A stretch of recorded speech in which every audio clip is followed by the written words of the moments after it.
अतीत की पृष्ठभूमि के रहते यथार्थ को समझना असंभव नहीं है, क्योंकि यथार्थ कालातीत है, समय से परे है। हम अतीत का परिणाम हैं, हमारे विचार कल और हजारे बीते दिनों पर आधारित है। हम समय का परिणाम हैं, हमारे प्रत्युत्तर व वर्तमान तौर तरीके हजारों क्षणों, घटनाओं और अनुभवों का संचयी परिणाम है। अतः हम में से अधिकांश के लिए अतीत ही वर्तमान है, और यह एक ऐसा तथ्य है जिससे इनकार नहीं किया जा सकता।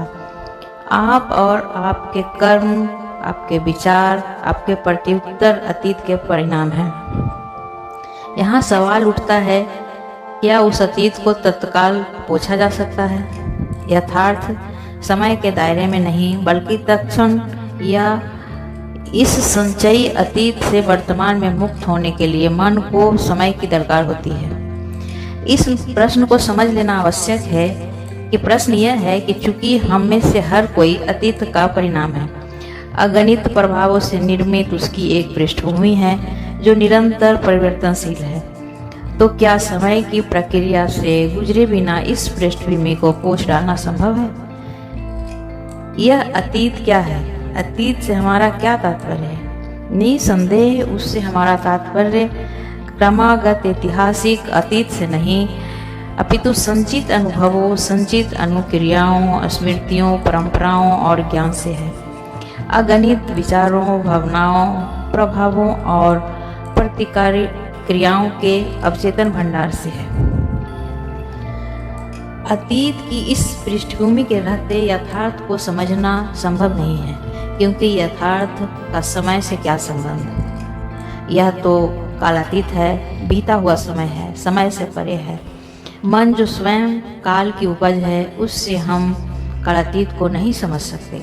लोग जानना चाहते हैं, क्या मन को मुक्त करना संभव है? अथवा मन जो समय का परिणाम है, क्या उसके लिए यह संभव है कि उसका तत्क्षण अवसान हो जाए? अथवा क्या यह जरूरी है कि व्यक्ति परीक्षाओं और विश्लेषणों की एक लंबी श्रृंखला से गुजरे और इस प्रकार धीरे धीरे मन को इसकी पृष्ठभूमि से मुक्त कर ले?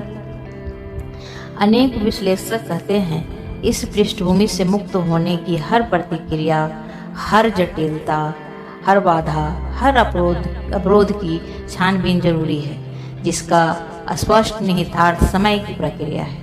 इसका अर्थ यह है कि विश्लेषक के लिए यह समझना जरूरी है कि वह किसका विश्लेषण कर रहा है। यह भी जरूरी है कि अपने विश्लेषण में उसका अर्थ न निकाले। यदि वह ऐसा करता है तो वह गलत निष्कर्षों पर पहुंचेगा और इस प्रकार एक दूसरी पृष्ठभूमि स्थापित कर लेगा।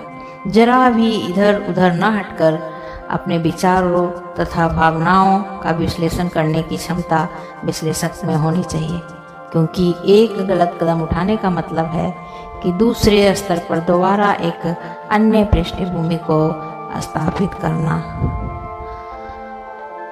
सारी यथार्थ को कैसे समझें, इस बात को सुनने के लिए आप लोग का बहुत बहुत धन्यवाद।